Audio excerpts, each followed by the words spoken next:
rain didn't keep tourists away from Island Beach State Park this morning. Jersey native John Van Ortwick is eager to get back on the beach. Today marks the first day the state park is fully operational since Sandy hit. It's a part of my heritage, and I'm so glad that they were able to get this place back to normal the way it should be. It seems like just yesterday that it was 8 months and a few weeks that Sandy hit, and there was no playbook that we had that said, here's what you do when your park is completely overrun by 11 feet of water, and the largest storm in recorded history hits your park. Island Beach State Park is one of at least 20 New Jersey state parks hit hard by Sandy.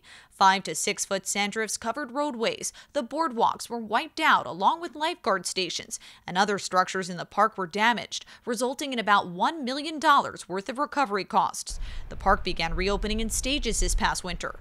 The goal was to be fully operational by July 4th.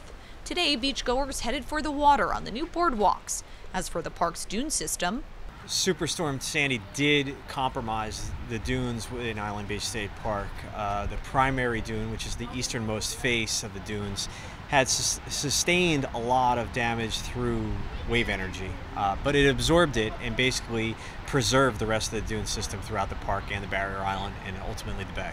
Throughout the winter, park officials and volunteers began a dune restoration project. Officials here say throughout the summer, wind-driven sand will continue to accumulate and build the dunes naturally.